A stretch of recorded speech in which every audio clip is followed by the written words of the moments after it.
Rajmohini Devi girls PG college Ambikapur Chhattisgarh. मैं धन्यवाद करता हूँ इस एफडीपी के ऑर्गेनाइजिंग कमेटी को कि आपने मुझे आज के इस प्रथम सत्र के ऑनलाइन सेशन के वक्ता को आमंत्रित करने के लिए मुझको यह मौका दिया है। धन्यवाद सर, विशाल गुप्ता सर, धन्यवाद। So before we start the first session, I would like to introduce myself. I am Santosh Ekka, Assistant Professor, Department of Physics, Rajmohini Devi Girls Postgraduate College, Ambikapur, Chhattisgarh.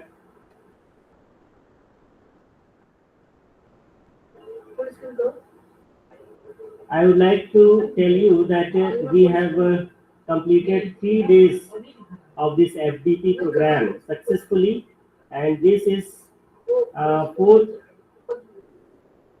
day's first online session, which will start in just few minutes. Today's our first keynote speaker of this first online session is Dr. Rupat Kumar, Assistant Professor of Political Science at Vellore Institute of Technology, VIT Vellore. He is widely recognized for his expertise in the functioning of the Indian Parliament and political institutions. अगर हम बात करें आपके professional background की, तो आप वर्तमान में वीआईटी वेल्लोर में सहायक प्राध्यापक राजनीति शास्त्र के पद पर कार्यरत हैं। इसके पूर्व आप शहीद भगत सिंह कॉलेज दिल्ली विश्वविद्यालय में भी अपनी सेवा दे चुके हैं। इस प्रकार आपके पास अध्ययन अध्यापन का एक लंबा अनुभव है। आपने अपनी PhD centre for the study of law and governance Jawaharlal Nehru विश्वविद्यालय दिल्ली से पूर्ण की है। If we talk about the publication and research, Dr. Kumar has written many books and research papers, mainly a book, Making of the Parliamentary Opposition in India. This book provides a detailed historical and analytical account of the opposition roles across 4 distinct phases since 1952. So his work centers are on parliamentary committees, political processes, and the institutionalization of desert within democratic framework. He also writes on major platforms such as Economic and Political Weekly, the Indian Express, India Today, and the Quint etc. तो sir, हम सभी आपको आपके वक्तव्य को सुनने के लिए उत्सुक हैं। आपका इस सेशन में हार्दिक स्वागत, हार्दिक वंदन। Over to you sir, thank you.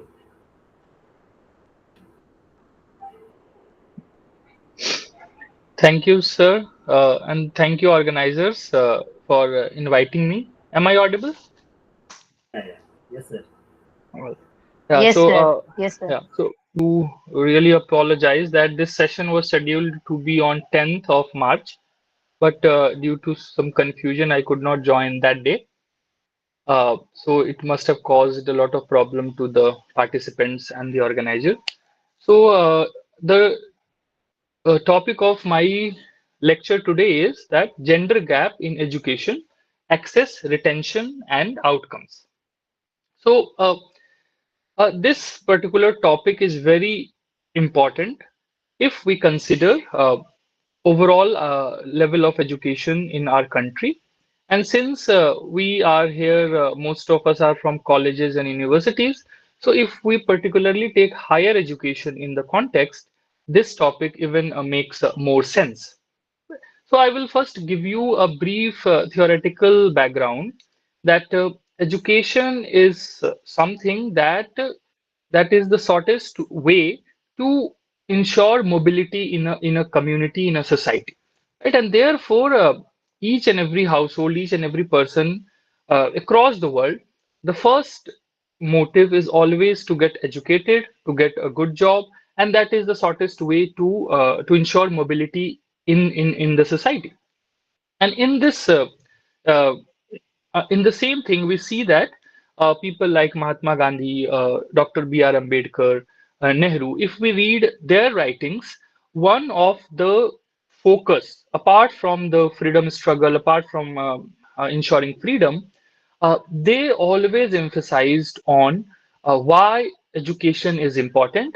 And interesting thing is that if you read some of Mahatma Gandhi's newspaper editorials or articles that he used to write, or even Dr. Ambedkar's lectures that he used to give at various places, they both of them focus specifically on women education.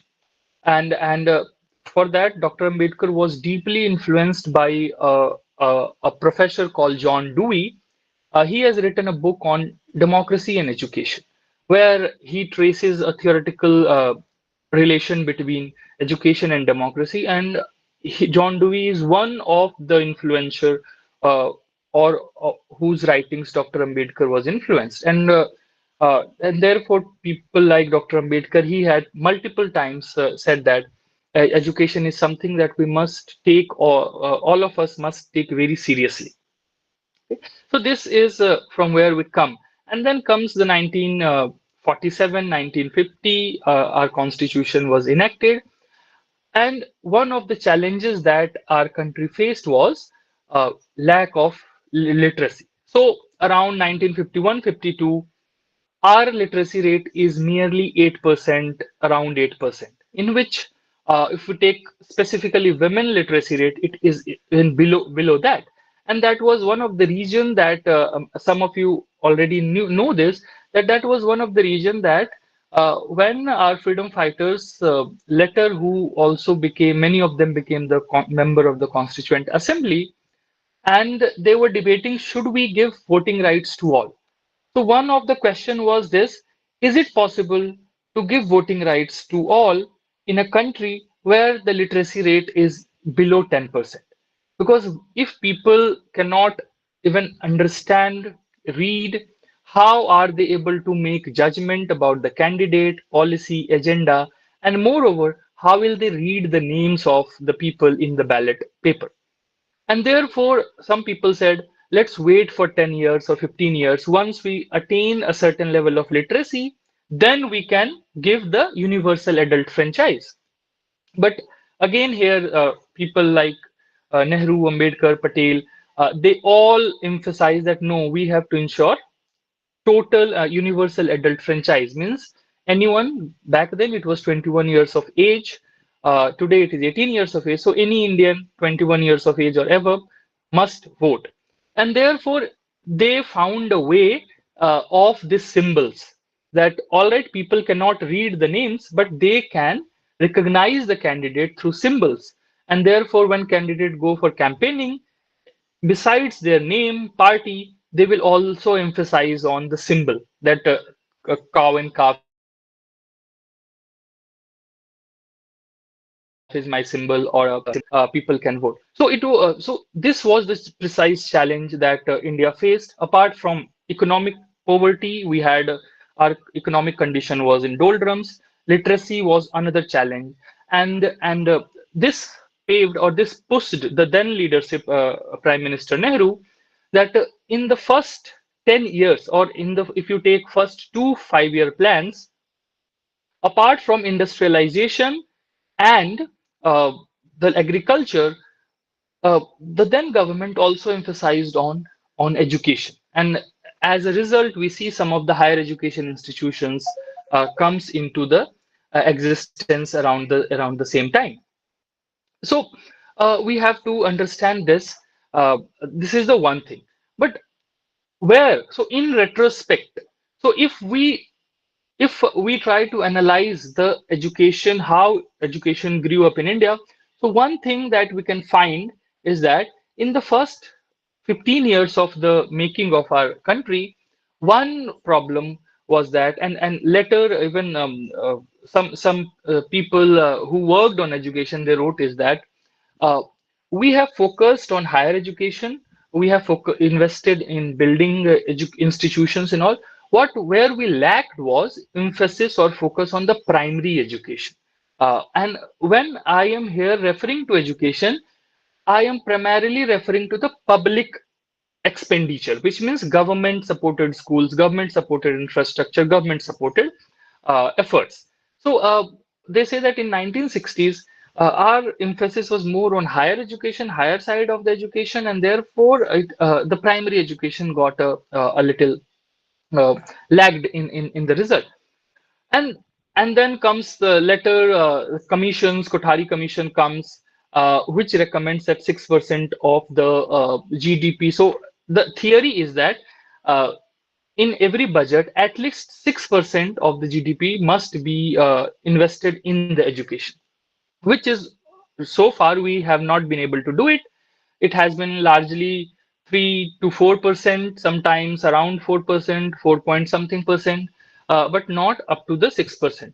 So this is we see. So over the years, what we have seen is that uh, due to various calculative and comprehensive policy measures such as Sarv Shiksha Abhiyan and then right to education, we have managed to increase the gross enrollment ratio of students of both boys and girls in say primary and secondary education sector. So if you overall we take primary and secondary 92%, 93%, we can find it.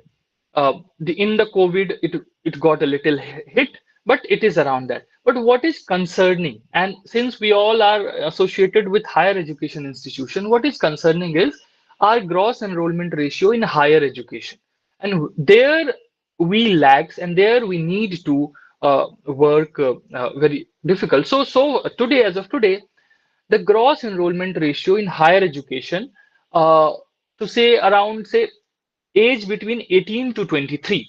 So people who is between 18 to 23 years of age and they want to pursue higher education, college, undergraduate, and then above, our gross enrollment ratio is around 27, 28%, which is a very dismal case. If we compare to if we compare, say, with all the developed countries, so there, on an average, their gross enrollment ratio in higher education is above 60%. And in countries like South Korea, they have 100% of gross enrollment ratio in higher education. And gross enrollment ratio in higher education and the developmental parameters are closely related. Why? Because if we are able to, so if say if 100 students pass 12th class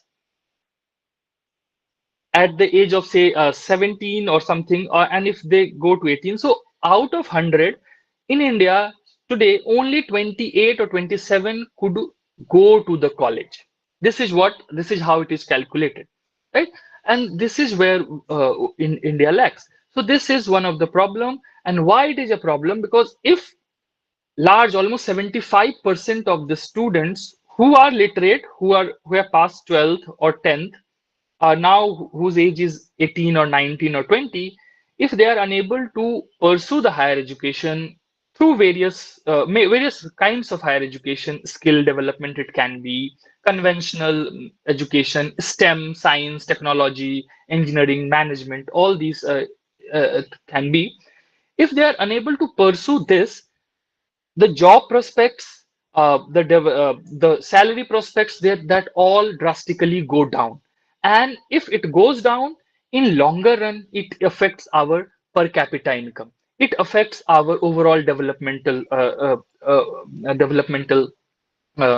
prospects. And I'll give you example. A simple example that you can see is that for a country, say for a state, an American state, California, it is a state whose GDP is equivalent to our country. And if you see their gross enrollment ratio of higher education, it is much, much higher than India. Similarly, I gave you the example of South Korea. Japan, we know that uh, India left Japan behind in the overall GDP. But if we take Japan's per capita income and gross enrollment ratio, that is much, much higher than India. To just give you an example, that India's per capita income or Japan's per capita income is 12 times higher than India, right? And why? Because their education, specifically the higher education, is much robust than as compared to our country. So when we are concerned about education, we must have to ensure that overall education. And now I'm coming to the gender aspect of it. So even in 28% of total GR, women's ratio is something at par, but women face various kinds of difficulties, and various research have proved it again and again that as compared to men, or as compared to gendered aspect of education, women had difficult, or women uh, had to face adversities more, or relatively more, as compared to men, to come into higher education, right? And this is why here the gap we can see in the dropout ratio, or at the moment you become 18, the pressure of marriage or the pressure of settling in a family setup, all these things becomes one of the issue that largely affect the higher education prospects for girls. Second thing, which is again we have to take care of it, that the public expenditure on higher education in India. Why? Because if you listen to those people who are running private institutions across the country, and these are good private institutions, even they are concerned that public expenditure in education is less. For instance, if we take a simple data that across the country, India ranks around 150, 152 when it comes to public expenditure on education. And so in India, it is around, say, 7,000 rupee annual expenditure on an average on higher education that government does, as compared to a country like US, which is 35 times more. So their government is spending 35 times more on a student who is pursuing higher education as compared to India. And this has direct correlation with the technology, innovation, research, STEM, basically STEM, that is the flavor of the world. And AI, you can see that how in the field of AI, many of these countries are cruising because of their investment in the STEM sector, in the innovation, all these things we can see. And so the when we talk about the gendered gap, the we should have a kind of comprehensive picture that education is not an standalone, or not something which is an end in itself. People like Immanuel Kant says that that humans should be an end in itself. Uh, and whereas education is something which is not an end in itself. If you get educated, if you are contributing to national economy, if you are contributing to innovation, if you are contributing to technology transfers, if you are contributing to uh, uh, say discoveries, if you are contributing to social and human philosophy, it has a, what we can call, it has a boomerang impact, and it helps the overall what people like Amartya Sen calls the capability, right? So what that is important, the capability approach, what he calls that, it does not matter whether you can, because all of you know that literacy is calculated based on, or literacy rate is calculated based on whether we can write our names or not, whether we can sign or not. That is there. But the idea of capability is, or the idea of education is that whether we are able to understand the meaning of, overall meaning of uh, the study that we are doing, what is its purpose, is it serving the purpose or not, are we trying to are we able to apply it in real life or not, are we able to what we can articulate our study, our respective study, science, engineering, humanities, arts, into the real life? Are we able to uh, improve the capability of an individual or not? And once we improve the capability, we are pushing the entire generation into the upper mobile section, and there a vast door is open. There vast opportunities are there, and then the students can cruise into their life. So this is what we have to take care of it. Third aspect of there is some disturbance. वो चाहते तो बंद काम का सब बंद ही कर दिए Yes, there is some disturbance. Yeah, a third aspect of the gendered or the challenges uh, that in higher education specifically faced by gender is that we are a federal country, and education was part of a state list till 1976, which means that rules, laws, policies related to education will be was primarily made by the state governments. But in 1976, what happened? This subject, the education, was moved into the concurrent list. The idea was clear, or the intention was clear, that education is one such sector where a vast investment is required, how a vast public expenditure is required, and therefore both the central government and the state governments come together, join hands, and ensure that public infrastructure, schools, colleges, teachers, everything is at right place. And therefore, this with this intention, education was moved from state list to concurrent list. But over the years, so now we have around 76 to 2026, more than around 50 years. If we see, then also we can actually notice some trend. And this trend is that there is a varied concept, or there is a so different states are investing differently in the education sector. So you have various states which is investing very seriously, which is improving on the gross enrollment ratio of higher education, uh, in building new colleges, schools, teachers, appointing teachers on a regular basis. There is a proper procedure and mechanism which takes care of all these recruitments. And then there is also other states which lags behind it. And in this, if you simply compare some of the states, for instance, if we compare, say, Kerala's per capita income as compared to, say, Bihar's per capita income, and then you compare Kerala's literacy rate, gross enrollment ratio, and Bihar's gross enrollment ratio, there you can find a direct relationship. If you take some factor like, say, remittances that is coming to India, states like Maharashtra, Tamil Nadu, Kerala are getting most of the remittances as compared to different states. And then you go and compare the education level in these states. Similarly, if you compare states like Uttar Pradesh and Tamil Nadu, there also you find that the per capita income uh, is there is a vast difference in that. And for instance, in Tamil Nadu, uh, the gross enrollment ratio in higher education is much better than rest of the India.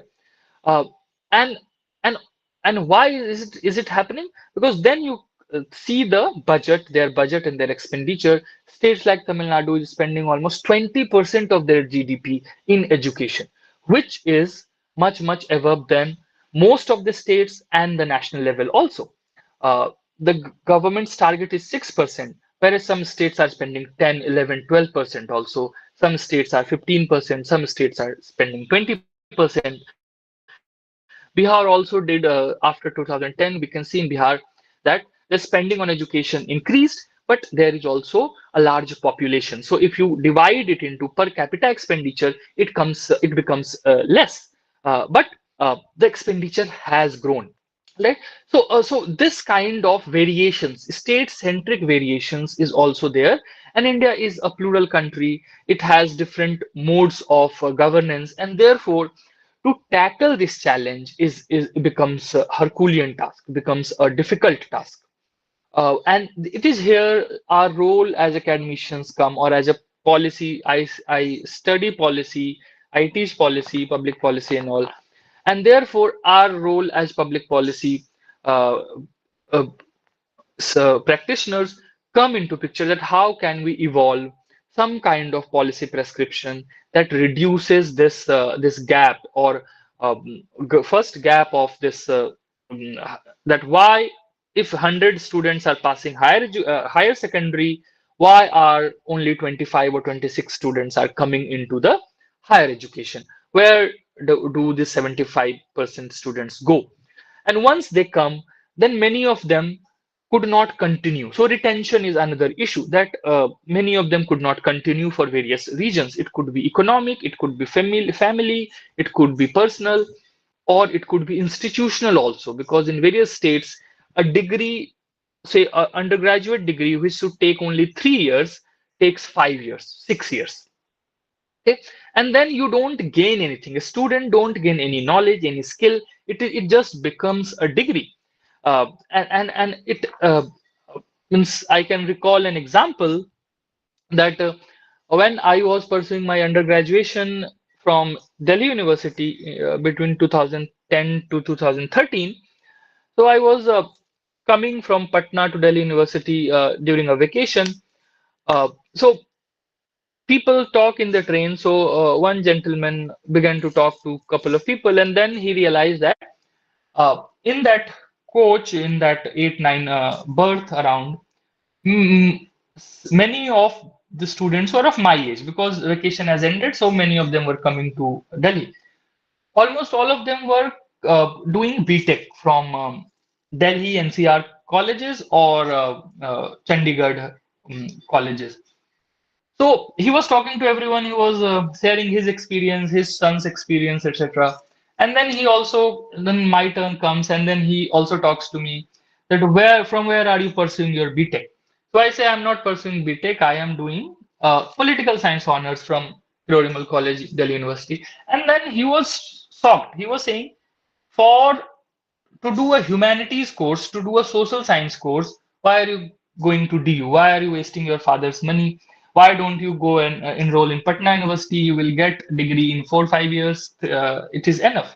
Right? So this is the kind of problem that even in higher education, and from where the most of this enrollment comes, we are unable to impart the skill because of the conditions of the public universities.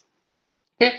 Uh, in this regard, various states, such as states like Assam, they have done a fabulous job. So if you see the structure of the Assam public universities, colleges, they have a very regular recruitment method. It is very transparent. It is a regular mechanisms, and it is a regular college. So students go there, there are teachers, there are exams, there is a very time bound manner everything is conducted, and therefore the students are benefiting from that, and the result you can see in various competitive exams, and then in a higher education when they come for their masters or PhD, you can find a lot of students from these states. So various states are responding differently to this challenge that higher education is throwing us. Because remember, uh, as I told you, that education is like a central aspect around which everything flows. So development of individual flows, mobility of a family flows, development of the country flows, and the most importantly, the reduction in the inequality is also associated with the education. So we know that in India, poverty is reducing. That is a good news, that in last 25 years, our governments have been doing tremendous job, and they have reduced the poverty. But what is concerning is that inequality is something that has on that front no such tremendous achievement have been there. So inequality means the gap between the rich and the poorest is still intact or even growing. Right? So education helps us in reducing the inequality. Education is will not able to say eradicate inequality totally, but it can reduce it to a tremendous level, And there are countries which has experimented this, that with the help of education, so they invested heavily in the education, specifically the college education, higher education, and they are able to reduce the inequality, overall inequality. And so and how will you reduce inequality? By increasing the per capita income, by increasing the say increasing the per capita income of state-wise as well as the national scale. So many states in India, their per capita income is much higher than the national average.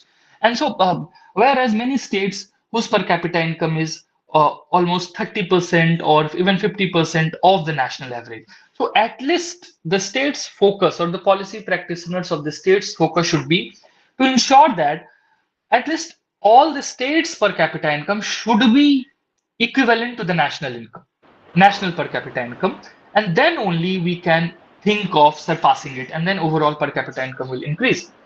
So it is one of the things that we have to think of. And in this and for this motive, the national education policy comes, which focuses on the skill imparting, or vocational training, vocational training in colleges. So when I started teaching in 2021, so I have 5 years of teaching. Uh, so I entered in the previous education policy, but during my time, so we had a very administratively we began to work on NEP, and then what changes will it come, and then we began to implement little aspects of NEP in that college, and here at VIT also now we have full-fledgedly embraced and also adopted NEP in our university. And so we are seeing the difference that now for a technical student who has come to do BTech, they are studying social sciences, they are studying music, they are studying foreign languages, they are studying different kinds of skill oriented courses also. And we have introduced it through credit system. All right, so this, if you study, your credit will be added, so students are also interested to study. And then if they do this for 4 years, at the end of 4 year, they have a clarity that where they are finding it more interesting. So now we have a minor degree. So a BTech student can do a minor degree in economics, a BTech student can do a minor degree in psychology. So if you think that you are pursuing a computer science, but you are also interested in psychology, or political science, or economics, or finance, you complete 8 credits, you will get a minor degree, which will help you in your masters and across the world to go for, if you want to change your stream, go and pursue. So all these are being included with a view that we expose the students through multiple kinds of streams. So it's not only technology or something, but there is another thing that, and this is again my experience.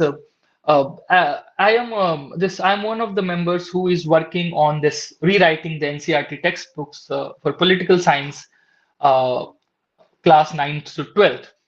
So there we also see that now our mandate is very clear, that previously what happened, and all of us are experienced, that in 10th we decided after 10th that whether I want to pursue science, commerce, or math, this humanities, and then we all had separate textbook. If we had taken physics, chemistry, maths, then we have nothing to do with economics or history or political science. But now, as the NEP will be implemented, as the textbook will be ready, students will have the choice that along with physics, chemistry, you can choose, say, political science or economics or geography, along with physics, chemistry, along with a social science course. If you are interested in, say, biology or maths, you can choose that. So that kind of flexibility is there, so that will eventually come. And therefore, our mandate is very clear, that write a textbook which is not very domain centric, which is not very jargonized, where we will use all kinds of say political science oriented keywords or expressions or idioms that assigned students will find it difficult to study. So rather go for simplified explanation. So introduce the concepts, but using the simple language. Try to reduce the jargons, or if you are giving jargons, then there will be a glossary which will explain the concepts along. So all these things are happening, and the idea is to retain the candidate, to ensure that if a candidate is not liking one subject, but at the same time a candidate or student has knowledge of two or more subjects, so that students have some idea of alternatives, that if I'm not liking say science, where can I go? If I'm not liking the history, where can I go? This kind of this kinds of concern is there, and this is an alignment that is happening with various kinds of international education patterns across the world. So this is happening, and then the third kinds of how can we address it is the targeted interventions, which means uh, and therefore a lot of universities in higher education specifically, now various ranking system also, they consider students teacher ratio, right? So ideally, it is considered if every 20 students, one teacher is there, one professor is there, it is considered a good ratio. The idea is that that a teacher or a professor in that criteria, if they have say if 20 to 1 is there, the student's problem, their lacunae can be easily identified, where the students is lacking. When we go for remedial classes, when we go for extra classes, we can actually emphasize on the problem that a student is facing, whether it is understanding, whether it is focus, whether it is the course content itself, or whether it is the reading, or it is the language. So that is the targeted interventions that is being focused, and this criteria is also applied through various policy mechanisms to understand why there is a greater dropout ratio among girl students. And this framework is expanded to understand, is it due to different kinds of problems that there is a differential problem that women face. And I'll give you an example that some of you might be thinking that uh, if there is no school, or there is a difficult access to schools or colleges and teachers, it is going to impact both men and women equally.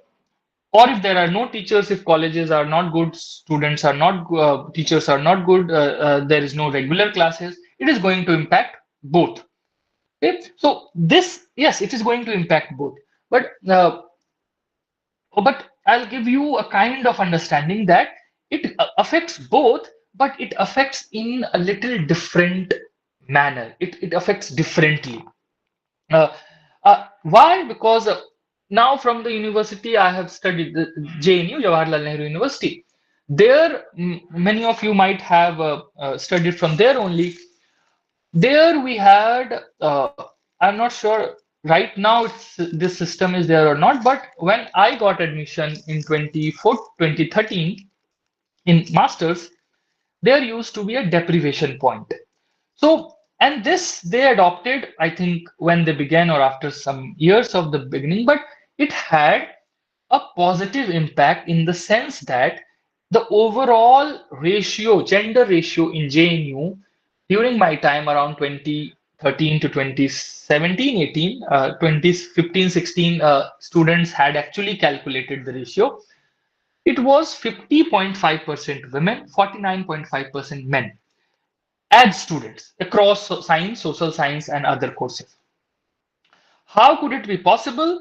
And this was considered a very good step where you can actually see in the classroom equal men and women, and this improves the quality of debate, the quality of issues that teachers used to debate. Many issues that we cannot even think of, but a women friend, a women colleague will bring it, that this is the issue we are facing. So how to deal with this? And then we will think that this is something which is beyond our, we could not even think of this. It was done through a deprivation point. Deprivation point was basically, and this is a policy initiative that was taken by one university. Uh, Deprivation point was calculated based on different criteria. So there were the quartile districts were there.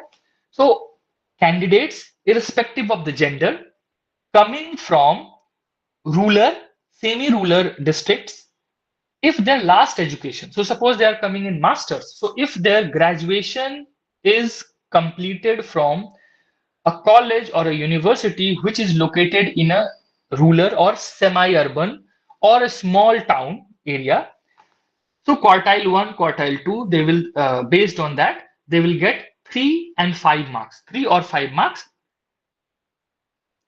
as bonus. So whatever, so out of 100 marks, if you got 40 marks in written exam, if you have completed your graduation from say uh, one district in Odisha, or one district, or say some place in Bihar, which is not Patna, you will get 3 plus. So 40 plus 3 will get. Whether you are belongs to any gender does not matter. It is irrespective of gender. So differential treatment is not there. And now if you are a woman, you will get plus 5 marks. And then overall cutoff will be calculated. The idea was simple, that if our population is 50-50, if our population is divided, our public spaces, our universities, our classrooms must also look like that. We should not be under impression that in a classroom out of 70, 80 students, only 6 or 7 are girls, rest of them are boys. So whereas in the society, it is not the case. It is almost 50-50. 940 to 43 is the gender ratio in the society of every 1,000. So it should look like a parity, and that was done, and that has a very good result in the university, as I told you. And this and why it was accepted in the first place, I have no idea, because it is there. But when I read about it, so there is a policy prescription, or there is a theory behind it, that how education can actually not only reduce inequality, not only give impulse to development, but also democratize the public spaces, which is most important. Because it is a democracy which should continue, and around that everything will come. And this debate comes from people like John Dewey is there, John Rawls is there, Amartya Sen is there, all these people, where these experiments were done in some of the Western and American, in USA. The idea was simple, that the leading universities of the world, universities like Harvard or Oxford or Stanford, they have a very stated policy goal, which is to say that uh, they take students across the globe, and they have not fixed a similar criteria for all the students. For instance, if they are taking if out of 50 students, if they are taking say 20 from America, and rest 30 of the students are taken from different continents of the world, the criteria to recruit both of these groups will not be same. It will be different. So they might reduce some criteria for foreigners, but their goal is simple, that a classroom must look inclusive, a classroom must look diverse, a classroom must look plural.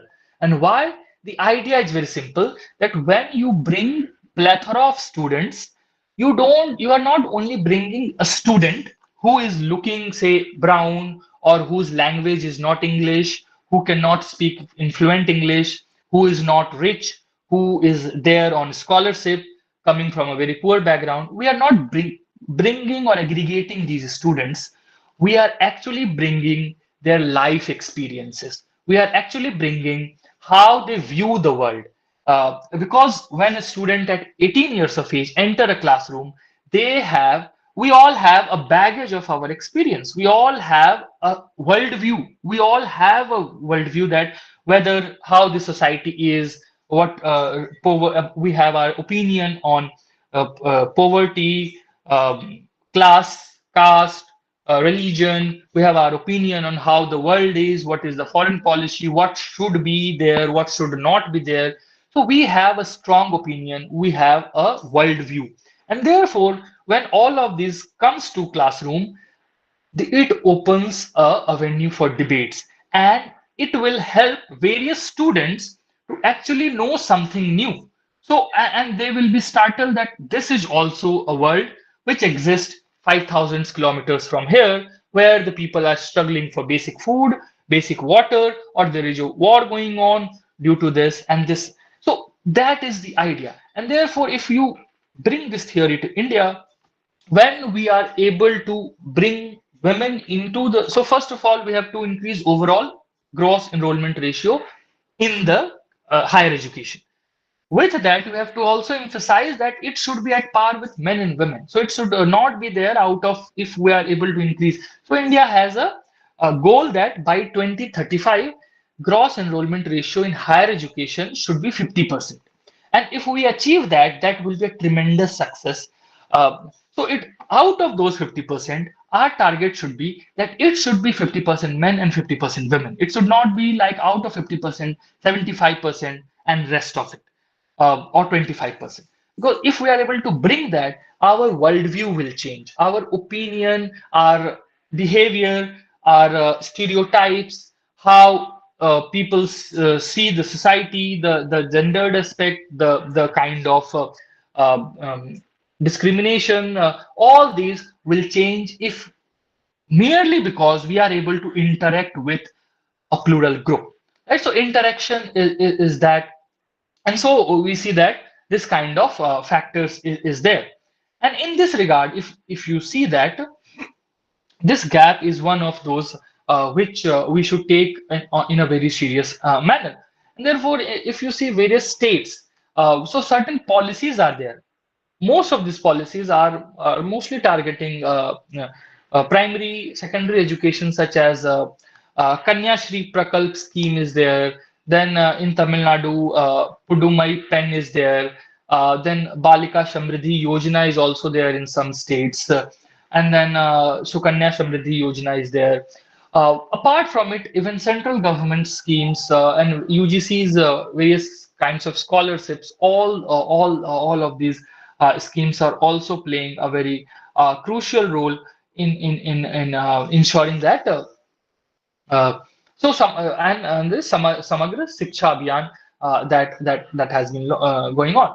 And so this kind of if we consider this kind of idea, it will be one of the one of some of these factors can effectively retain the inclusion of women into the higher education sector.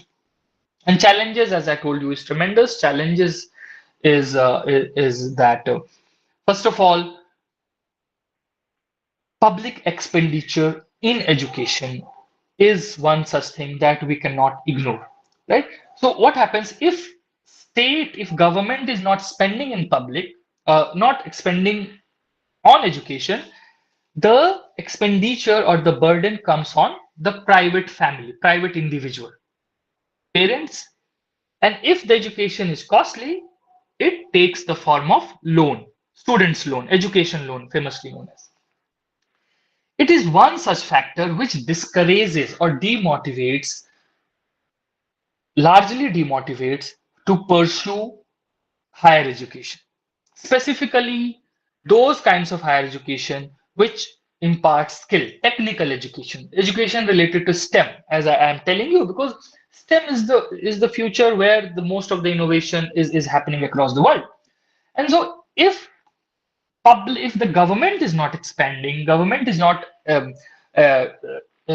investing, it is largely dependent on families, parents, guardian, or the education loan, and then it is up to a particular family to decide or not to decide. And then if there are two children or three children, what are the prospects that all three will be given this opportunity? And if there is one man, one son, one daughter, or two daughter, what are the prospects that it will be given? It will be this prospects will turn into all three of you, and not only one or two. So and therefore this trap we have to ensure that uh, that state and since it is a concurrent list, so both state governments and the central governments has to play a very effective role in increasing the level of higher education in the country. Second thing that when it comes to say uh, challenges is that India is a plural country that has advantages. But this kind of plurality, or the kind of which Ambedkar, again going back to Dr. Ambedkar, where he talks about uh, graded inequality, right? So here again comes that within the society also there is different levels of inequalities there. So one can be at the level of gender, another can be at the level of caste, another can be at the level of class. All these are there, and that burdens the poor family uh, more. And this poor family can be from any caste, any group. Irrespective of that, the chances are they will be overburdened with finances, and this will demotivate them to go for higher education or even for primary education, right? Because if you see that um, even if you say higher secondary education, class 11 and 12th, it is around girls enrollment ratio is below 50%, 48%. If you go in class 9 to 10, it is 47%. This is around 2021-22 we are talking about. Uh, Class 6 to 8, it is 48%. So in all the criteria, it is below 50%. But in higher education, it is it is below 30%, 27, 28%. That is there. Okay. And so, and third is the infrastructure. Infrastructure in the manner that universities and colleges have to ensure that the infrastructure of the college provides enough spaces for women to feel comfortable in the college. It can be safety issue, it can be sanitation issue, it can be teachers recruiting more female teachers. All these are also one of the factor that largely uh, or immediately that is a very tertiary kind of understanding for a family. And I don't remember correctly, but in Delhi University, as you know, there are many girls' colleges. Uh, I was in one of the talk with certain principals of various colleges in Delhi University, so I was in an audience. One of the principals talked about this, where she said that uh, many parents who comes to admit their child, they are, and if the child happens to be a girl, they prefer girls' colleges. And they ask, what kind of infrastructure do you have? What kind of safety mechanism? If you have all kinds of things. And once they are convinced on this part, then only they take this initiative for their kids. So infrastructure is also one of the issue that we have to consider. Right. So now I'll sum up, and then we can take certain questions. Uh, yeah. So overall, summing up is that the challenges is huge. Uh, we have to not only improve nationally, but we also have to improve state-wise. And I gave you examples of state Bihar, Uttar Pradesh, Jharkhand, Madhya Pradesh, which needs a lot of improvement. And in that, their state government will become one of the key factors or play a key role in improving the overall expenditure on education, per capita expenditure, public expenditure on each student in education. And that will, if, for instance, if the state governments began to improve on these indicators today, the per capita income will only improve after 15 years or so. So it's not the result will not be immediate, but if you are not investing, if you are not doing great, then you are just elongating this time frame where the inequality is doubling down every year. So it is a long-term goal, and therefore, if you read Nehru, and Nehru said that education is something, and therefore for both the 5-year plans, for 10 years, there was a consistent effort on revamping the infrastructure of higher education in India in the first decade of the independence, because we all know that just investing for 1 year or 2 year will not resolve the problem. You have to consistently improve the capability, and therefore overall step. So one, the state has to come on its toes and has to begin a very kind to think seriously about the education, and for that they have to begin with first infrastructure, a periodical recruitments procedure, a very transparent procedure, quality teachers, all these things.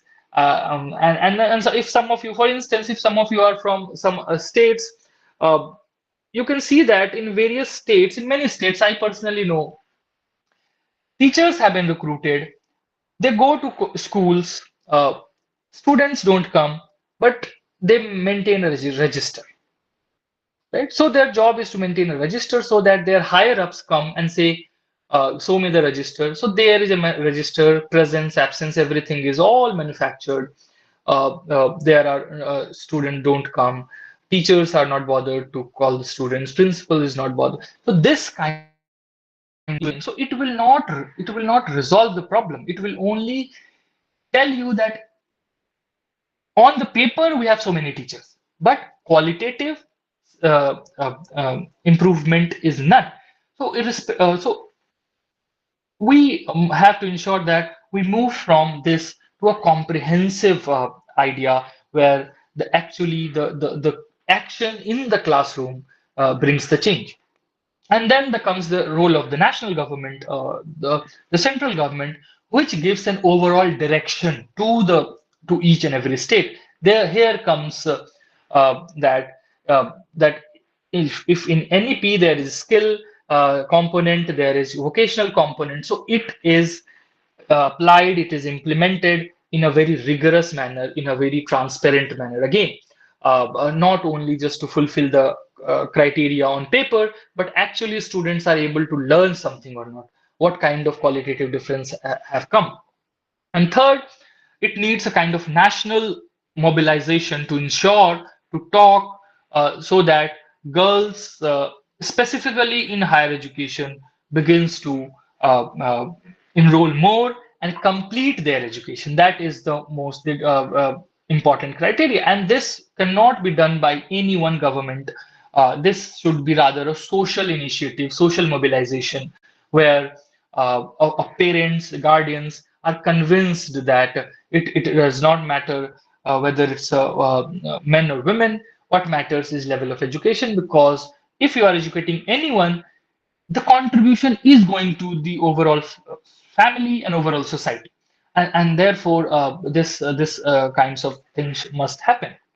And fourth is institutional reforms is also required from the government side, where various institutions are trying, and therefore if you see various partners, people who are educator, they are also raising that we must ensure or revamp the overall education system that is there. The purpose should be very clear, the goal should be very clear, and we should have a plan that how are you going to implement in a time-bound manner. And so institutional reforms, the policy reforms is there. So I will not go much on this policy because I have touched many. Some of them are, for instance, various partners are raising the issue that uh, uh, even on this, there is 18 or 28%, something GST on educational institution is there. And this I also experienced. So when I got a seminar funding from ICSSR, uh, since institute has to pay 18% of GST, our funding we got of the total budget, 18% directly went back to the same government, right? So they gave us money to conduct a seminar, and then 18% went back as a tax. So these kinds of institutional reforms were needs to revamp, because after all, when we propose a seminar, it's all budget. So if we are saying 1 lakh on food, 1 lakh on transportation, 1 lakh on this, it is all calculated. Out of this, if you are taking 18%, the entire preparation goes haywire. So these kinds of issue is there, which is also one of the issue that has to be taken care of. So here I will stop, and then if you have questions, I can take. Thank you.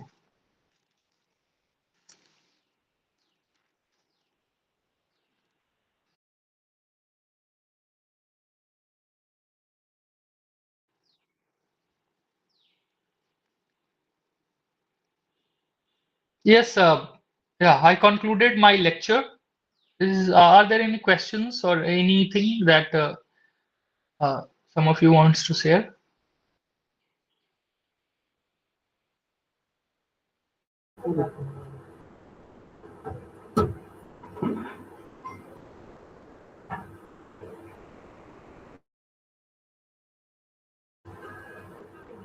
Any question?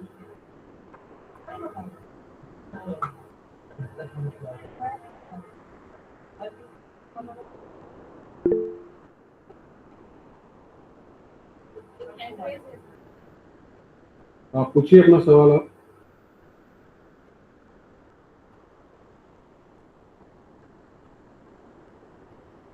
आप आपका mic mute है, on कर लीजिए।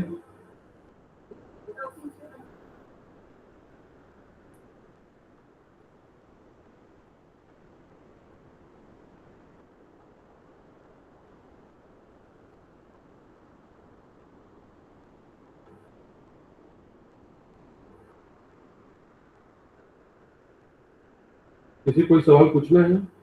Anybody else?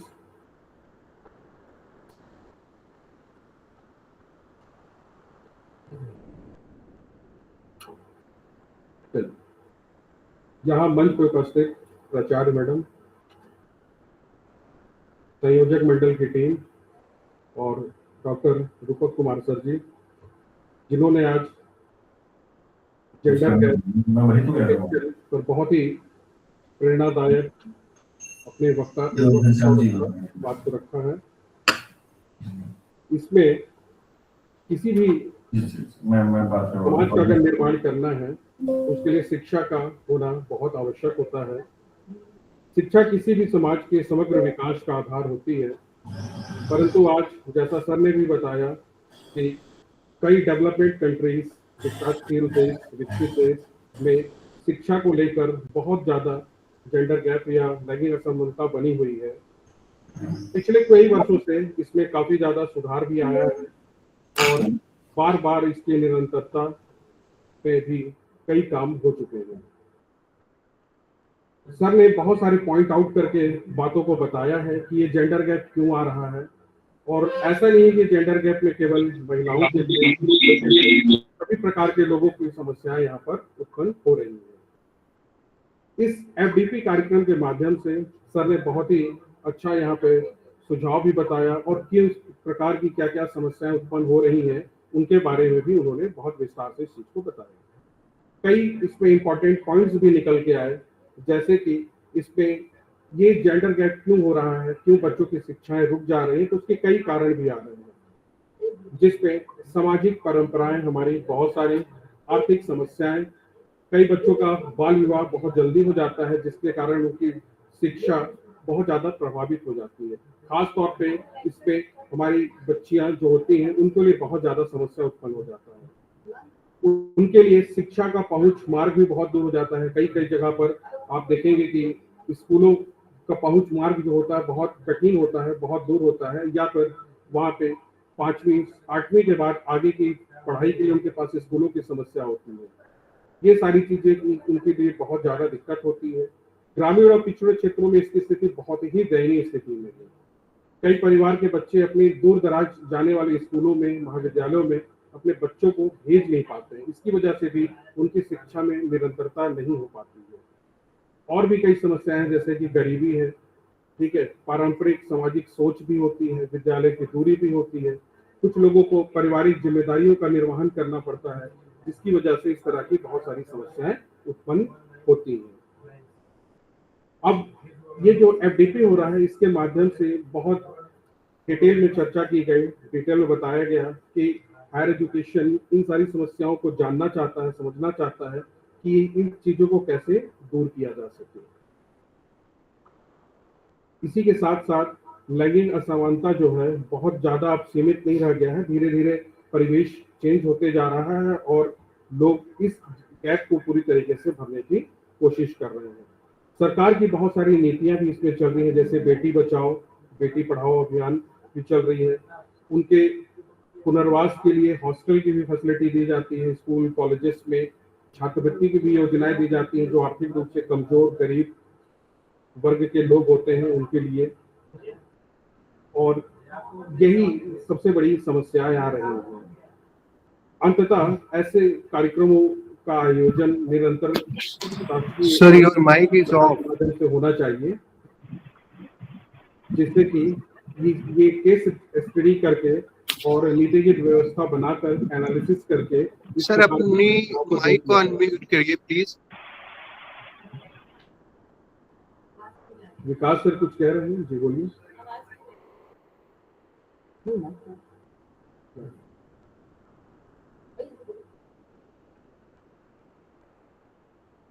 तो इस प्रकार की समस्याएं हो रही हैं। तो मैं विशेष रूप से सर का आभार और धन्यवाद व्यक्त करता हूं कि जिन्होंने इतना बहुत सारगंभीर तरीके से अपने बात को रखा, सबको समझाया, सबको बताया और कमियों को भी बताया कैसे दूर की जा सकती है। और इसके साथ साथ हमारे संयोजक मंडल का भी विशेष आभार, जिन्होंने इतना अच्छा विषय को चयन किया और उसको प्रोग्राम के रूप में चलाया। तो इसी के साथ साथ आज का यह सेशन यहाँ पे समाप्त किया जाता है। धन्यवाद। धन्यवाद सर। थैंक यू, धन्यवाद। बंद कैसे करना है माइक ऑफ?